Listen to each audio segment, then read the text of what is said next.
If you could travel back to America in the mid-19th century and ask people in neighboring towns, just 30 miles apart, what time it was, you would get two completely different answers.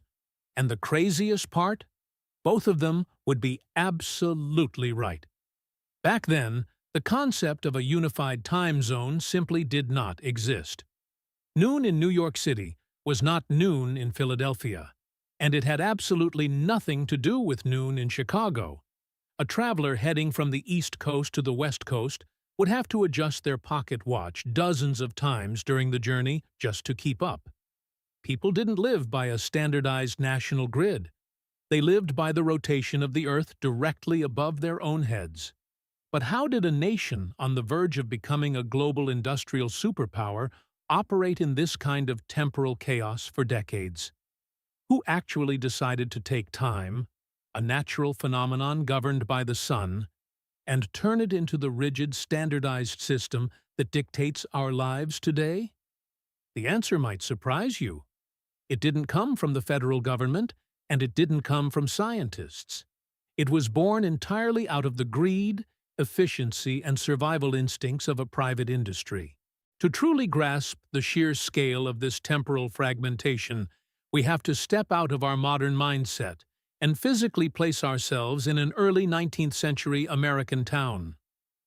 Long before the telegraph or the locomotive, human life was entirely and beautifully tethered to the physical environment.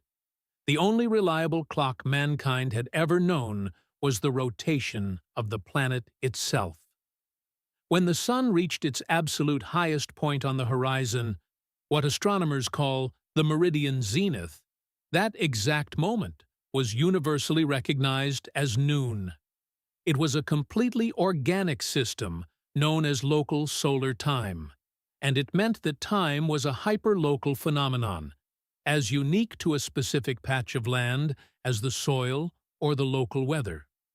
Every bustling village, town, and growing city had its own designated timekeeper. This wasn't some bureaucratic government official dictating the rules from afar, but usually the town jeweler, a local astronomer, or simply someone tasked with monitoring a highly accurate sundial situated right in the town square. When the shadow on that sundial hit the precise mark of midday, a physical signal was given. Often, someone would climb up to the highest point in town, usually the belfry of a prominent church or the roof of the local town hall, and strike the main bell. That resonant chime echoing through the cobblestone streets and out into the surrounding farmland was the undisputed signal for the entire community. Blacksmiths, bakers, and bankers alike would reach into their waistcoats, pull out their pocket watches, and manually synchronize their hands to 12 o'clock. For thousands of years, this deeply localized, almost ritualistic system worked flawlessly. It felt natural, intuitive, and perfectly calibrated to the biological speed of human existence. And this is where it gets interesting, because you might wonder why nobody saw this extreme lack of synchronization as a massive inconvenience. The simple answer is that you just couldn't travel fast enough for the differences to matter. In the 1830s, the absolute maximum speed a human being could travel over land was the sprinting speed of a horse, or perhaps the steady, plodding pace of a horse-drawn stagecoach on deeply rutted dirt roads. If you lived in Boston, the only reality that mattered to you was Boston time. The fact that the clocks in New York City were ticking to a slightly different rhythm had absolutely zero impact on your daily routine. It would take you days of exhausting travel to get from one city to the other, making any minor discrepancy in minutes entirely irrelevant by the time you finally arrived at your destination.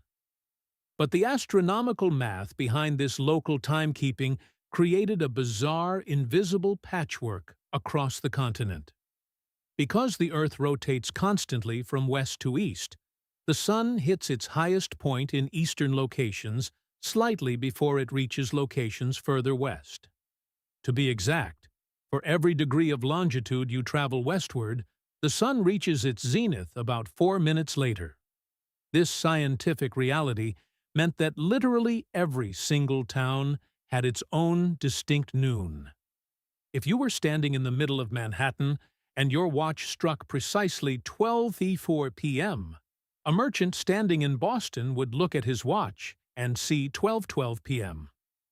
Meanwhile, over in Philadelphia, their clocks would be lagging behind New York by about 5 minutes. When you zoom out and look at the entire United States under this system, the numbers are genuinely staggering. There were no broad, sweeping time zones covering millions of people. There were simply endless microzones. The state of Wisconsin alone operated on roughly 38 completely different local time zones. Illinois was fragmented into 27 distinct local times. A person didn't think of time as a universal grid. Instead, they accepted the extreme variations of time just as they accepted the extreme variations of the seasons. It was a law of nature, ordained by the cosmos, and the idea that human beings could somehow mandate a universal hour was considered practically blasphemous. Yet, as the early decades of the 19th century rolled on, the subtle gears of commerce began to demand just a little more precision. Courts needed exact hours to convene. Banks required specific opening times to manage regional transactions. This demand gave rise to a fascinating, highly lucrative niche industry for local clockmakers.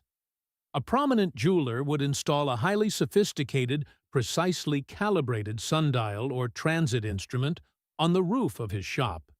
He would then calculate the exact local solar time and actually sell that information as a premium subscription service.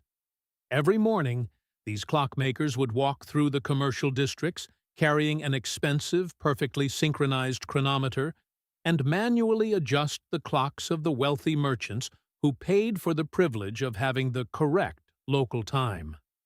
Time was slowly morphing into a commercial commodity.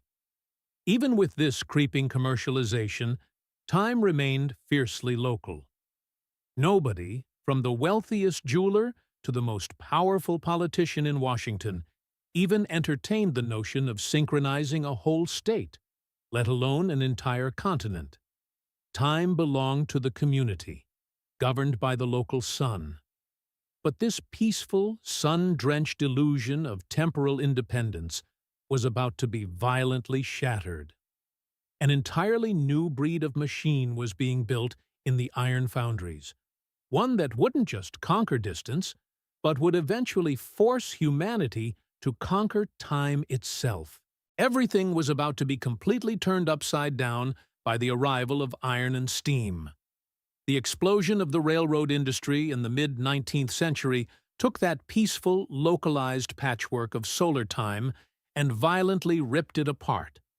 Suddenly, human beings were no longer bound to the crawling speed of a horse-drawn carriage.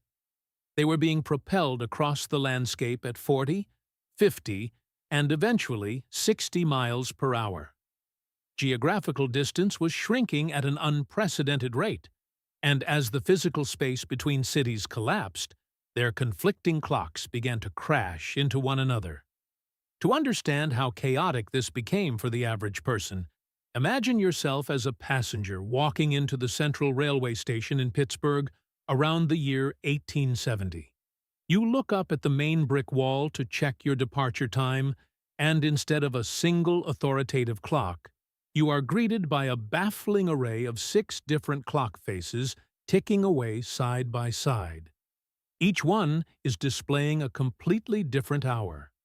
The first clock shows the local solar time of Pittsburgh. The second clock displays the time used by the Pennsylvania Railroad, which was likely synced to Philadelphia time. A third clock runs on the time dictated by the Baltimore and Ohio Railroad. The remaining clocks belong to other regional transport companies. If you wanted to take a trip to visit family a few states away, you didn't just need to know the departure time printed on a piece of paper. You had to actively solve a complex mathematical puzzle.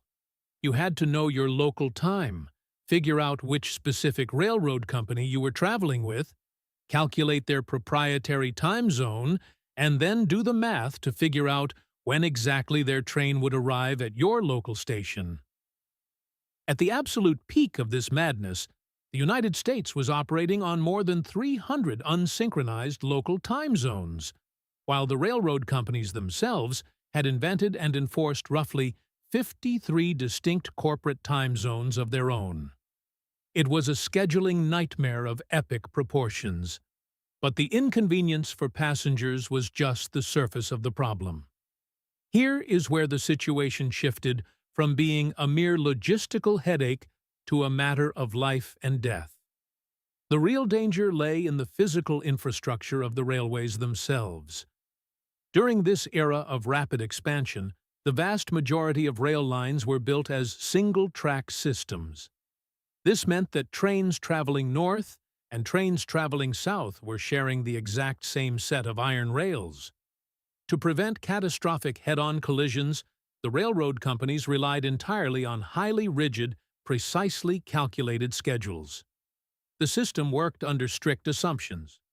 Train A is scheduled to pull into a wooden siding in the middle of nowhere at exactly 2:15 p.m., where it will wait for Train B to barrel past in the opposite direction at 2:20 p.m.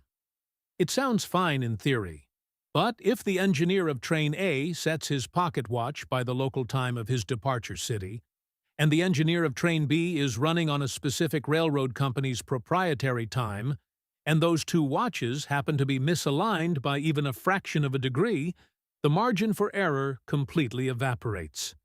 This theoretical danger turned into a terrifying reality on the morning of August 12, 1853. A massive, horrific collision took place in a valley near Providence, Rhode Island, at a place called Valley Falls. Two passenger trains, packed with travelers, were roaring toward each other on a single stretch of track that snaked around a blind curve. When investigators later sifted through the twisted metal and interviewed the survivors, they uncovered a deeply chilling detail. The conductors on both trains had checked their pocket watches just moments before the crash. Both men firmly believed they had plenty of time to clear the single-track section.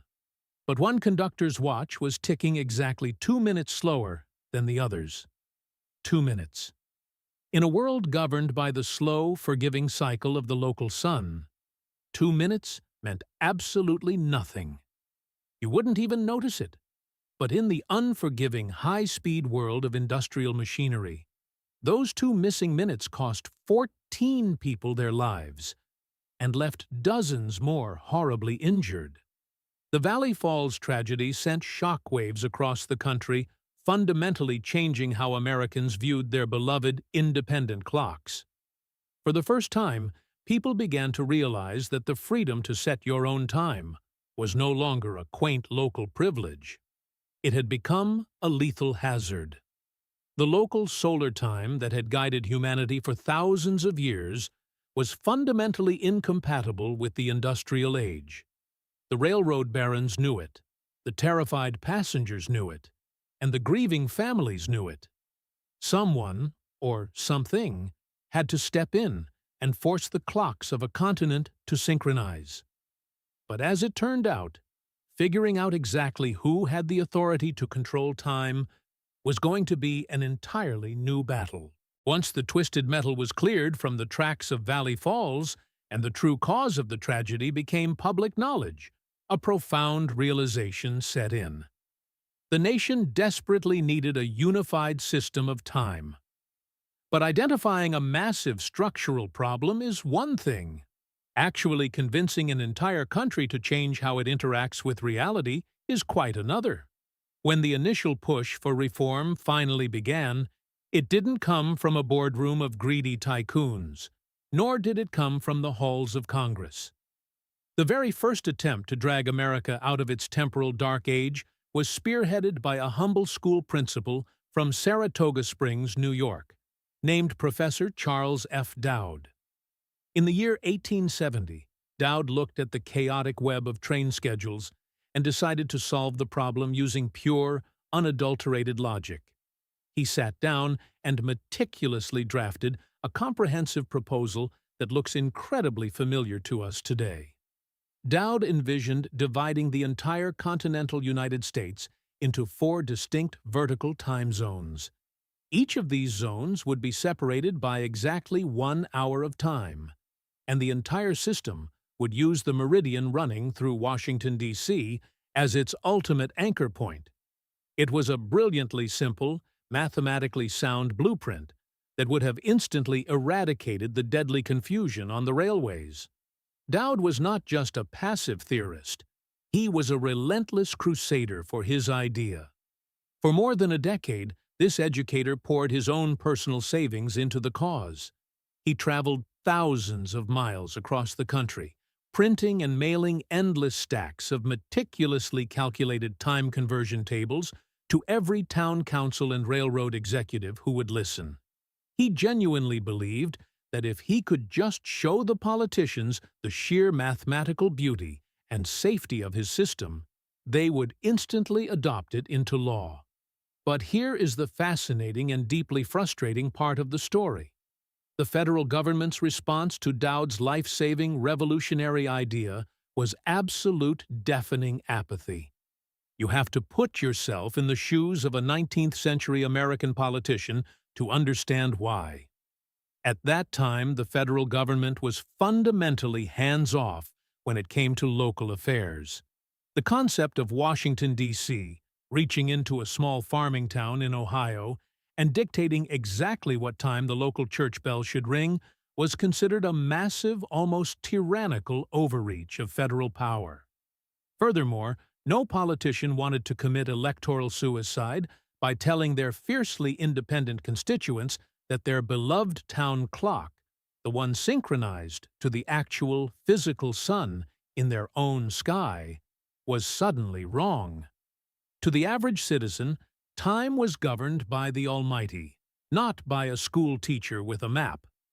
Consequently, the politicians in Washington simply shrugged their shoulders, dismissed Dowd as a harmless eccentric, and buried his proposal in legislative drawers.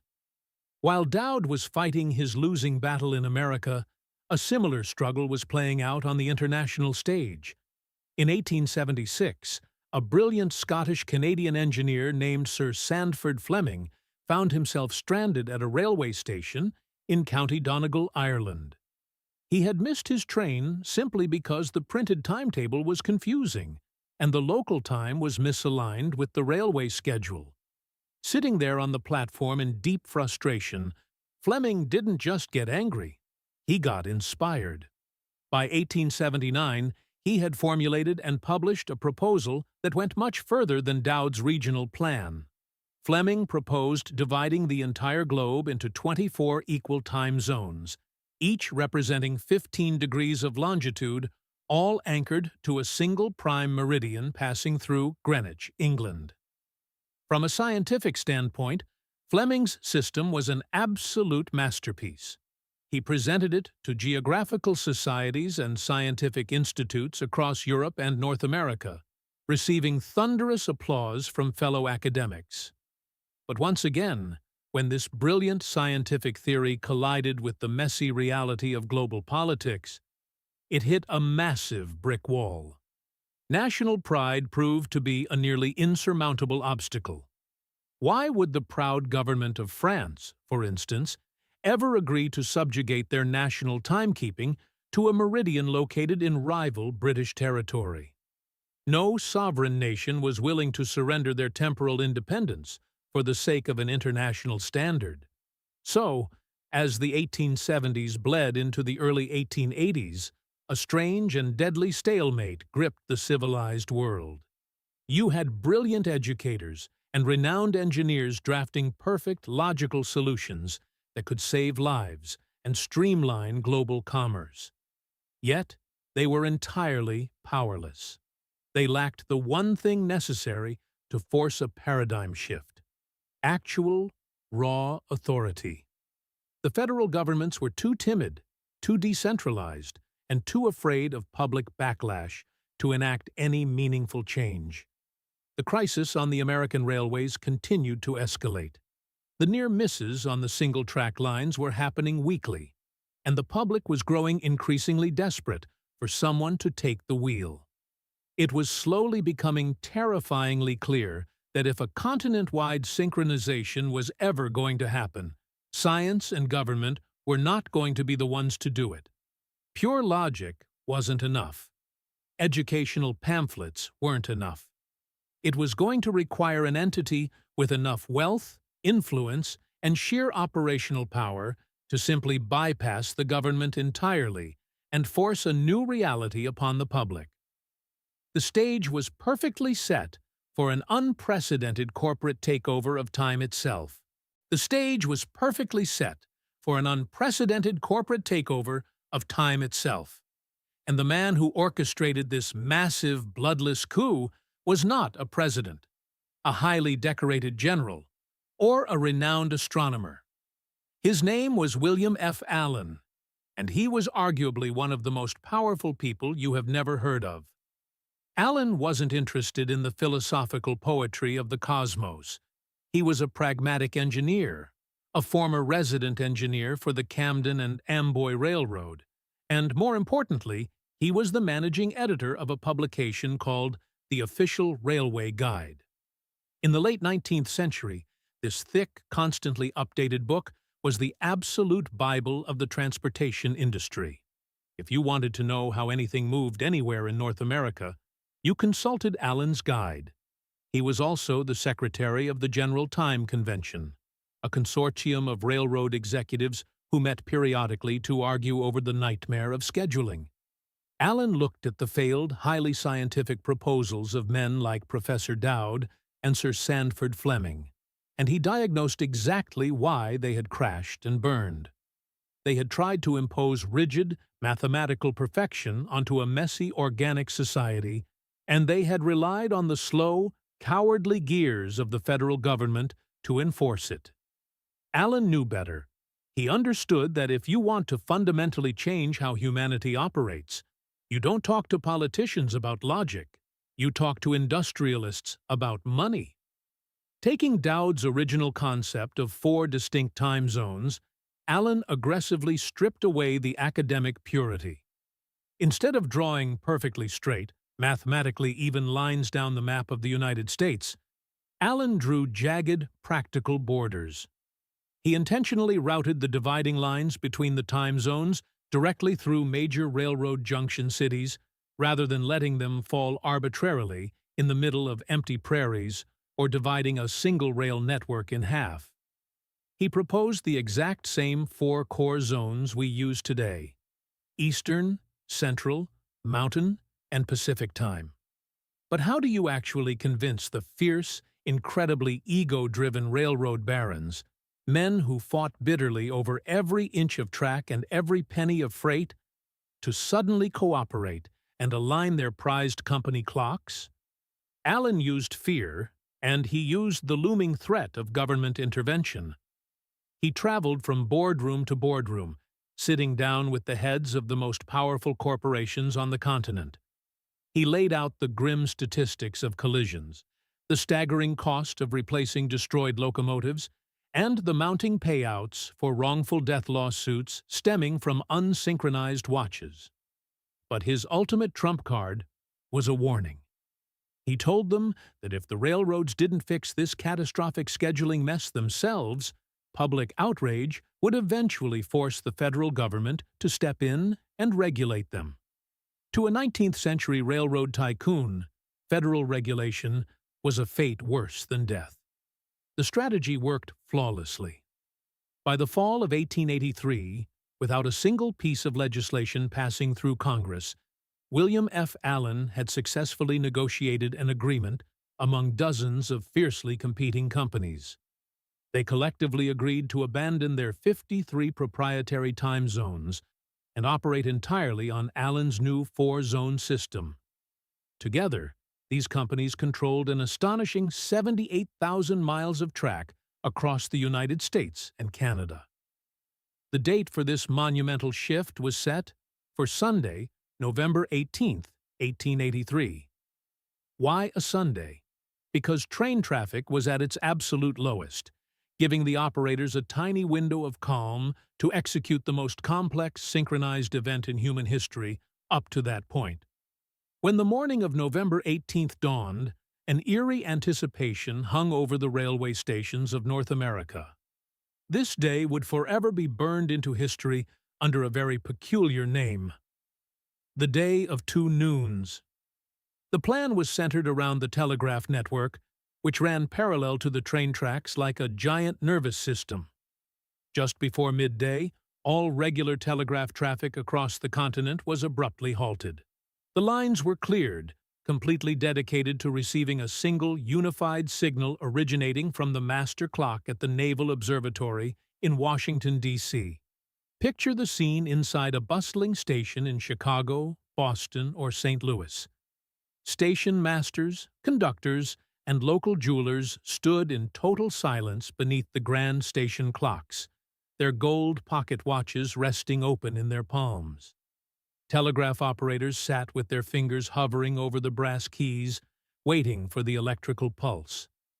When the exact moment arrived, the signal flashed across the wires at the speed of light. What happened next was entirely surreal. Across the country, massive public clocks were physically stopped, their heavy brass pendulums caught and held still by human hands. People waited in absolute silence as the seconds ticked by, waiting for the new official time to catch up to the hands on the dial before pushing the pendulums back into motion. In other towns, the hands were manually shoved forward or aggressively cranked backward by bewildered officials. This created a bizarre temporal anomaly for millions of people. Depending on where you lived in relation to the new time zone borders, you literally experienced noon twice in one day. You would watch the sun hit its peak in the sky, and your local town bell would ring its traditional midday chime. But the railway station down the street wouldn't acknowledge it.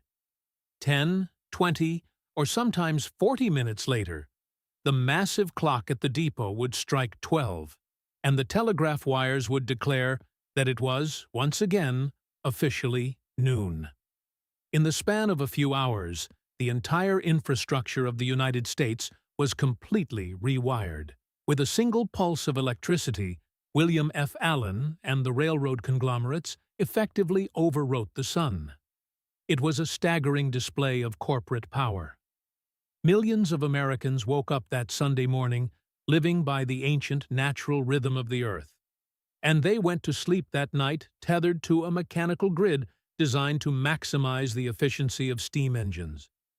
But if the railroad tycoons thought the American public was simply going to accept the theft of their local time without a fight, they were severely mistaken. The real war over time was just beginning. While the vast railroad networks transitioned to the new standard time with seamless mechanical precision, the American public certainly did not. The morning after the Day of Two Noons, the country did not wake up and celebrate a newfound sense of national unity. Instead, they woke up furious. Across the nation, a massive visceral wave of backlash erupted against what ordinary citizens saw as a brazen corporate overreach. You have to remember, for these people, time was an absolute truth, governed by the sun and by God. The idea that a boardroom of wealthy railroad executives in New York could just unilaterally dictate when noon occurred felt like a profound violation of natural law. The resistance was fierce and highly localized. In Bangor, Maine, the fiery mayor flatly refused to adjust the giant clock on the town hall, famously declaring that no private corporation had the authority to alter the time set by the Almighty. Throughout the American South, certain preachers delivered blistering sermons condemning railroad time as a tool of the devil, built purely for the worship of capitalist greed. They argued that accepting this artificial time was tantamount to living a lie. Because of this intense resistance, a deeply strange phenomenon took hold across the United States. For decades, millions of Americans lived in a bizarre dual-time reality. If you walked into an average town in the 1890s, you would likely find that people operated on two completely separate clocks. They used traditional local solar time for things that mattered to their souls and their communities: waking up, going to church, doing agricultural work, and eating dinner. But they were forced to use the hated railroad time for anything related to modern commerce, like going to the factory, mailing a letter, or catching a train. In places like Louisville, Kentucky, the situation became so heavily politicized that the city council actually flipped the official town time back and forth between local time and railroad time multiple times, entirely depending on which political faction happened to win the local elections that year. This incredibly awkward, fragmented standoff between the natural sun and the corporate clock dragged on not for a few months, but for 35 long years. The United States federal government, terrified of alienating voters, continued to completely ignore the issue. They allowed the private sector to dictate the temporal rhythm of the nation's economy, while citizens stubbornly clung to their local dials. It ultimately took a global catastrophe to finally force the government's hand. When the United States entered the horrific theater of World War I, the federal government suddenly realized that the country could no longer afford the luxury of temporal ambiguity.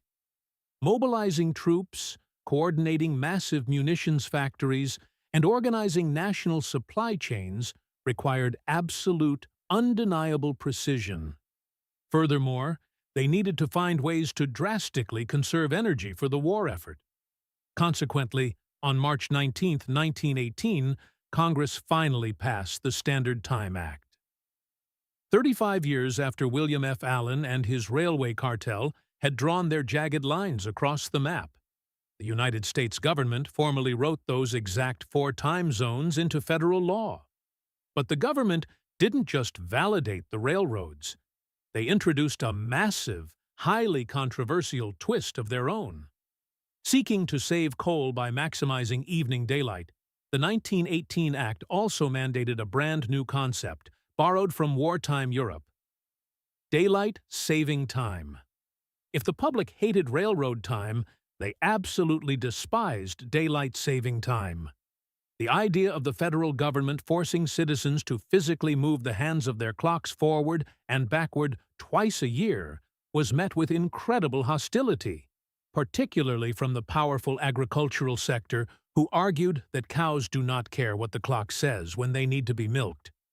The backlash was so severe that Congress actually repealed the national daylight saving mandate shortly after the war ended, leaving it as a chaotic, optional choice for individual cities and states.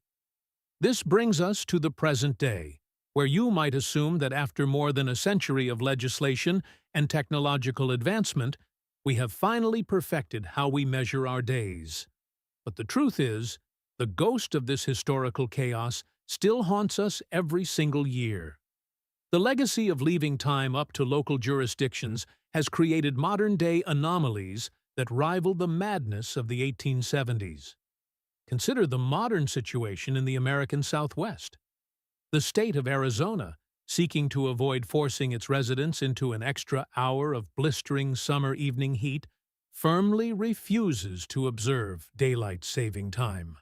However, the Navajo Nation, a semi-autonomous Native American territory geographically located inside Arizona, chooses to observe daylight saving time to stay aligned with its lands extending into neighboring states. But it doesn't stop there. Inside the Navajo Nation lies the Hopi Reservation, which, like the rest of Arizona, ignores daylight saving time. If you simply drive along State Route 264 through this region during the summer, you will cross these invisible borders and be forced to change the clock on your dashboard no less than 6 times in the span of just a couple of hours. Over a century later, we are still fighting over who exactly gets to control the hands on the clock. When you step back and look at the entire chaotic history of how we measure our days, a deeply unsettling reality begins to emerge. The time you instinctively check on your smartphone every morning, the numbers glowing on your dashboard, the rigid schedule that dictates your waking hours. None of it is a natural law. It is an entirely manufactured social construct. It is a brilliant, highly effective invention of the Industrial Revolution, engineered not to bring humanity closer to nature, but to maximize the efficiency of heavy machinery and protect corporate profit margins. For thousands of years, the clock was simply a humble mirror reflecting the cosmos. It was a localized tool designed to tell a community exactly where the sun was in their specific sky. But in the span of a single Sunday in 1883, the nature of time was fundamentally transformed. The clock transitioned from being a passive observer of nature into an invisible, inescapable grid thrown over the entire planet. Humanity voluntarily surrendered its natural biological rhythms, the ancient rhythms intimately tied to the specific dawn and dusk of the exact soil we stand on, and traded them for an artificial, uniform order. Today, billions of people wake up, commute, eat, and sleep not according to what their physical bodies or the local sun demand, but according to rigid numbers originally negotiated by 19th-century railroad tycoons in a New York boardroom. The fact that modern politicians are still vehemently arguing in the halls of Congress and the European Parliament about whether to abolish or maintain daylight saving time proves that this transition was never truly settled. The war for the ultimate control over human time is still raging, hidden right out in the open on the digital screens strapped to our wrists. Which leaves us with a fascinating, almost uncomfortable question to ponder as we move forward. We are rapidly accelerating into a hyper-connected, 24/7 globalized digital world. Geographic boundaries are blurring, and physical distance means less today than it has at any point in human history. If the very concept of standard time zones was originally invented just to keep steam-powered locomotives from crashing into one another on single-track railways, does this antiquated system still actually serve the needs of modern humanity? Or are we, once again, long overdue for someone to step in and fundamentally redefine how the human race measures the span of its own life? If this breakdown changed the way you look at that simple device, ticking on your wrist every single day, hit the subscribe button and turn on notifications. Our channel is dedicated to unearthing the hidden history, corporate power plays, and economic forces behind the everyday norms we completely take for granted. Before you go, we want to hear from you down in the comments. Would you rather live by the natural, unhurried rhythm of the local sun, or do you accept the strict, artificial order of modern time zones? And how do you really feel about the ongoing battles over daylight saving time? Drop your thoughts below. Thank you for watching, and we'll see you in the next investigation.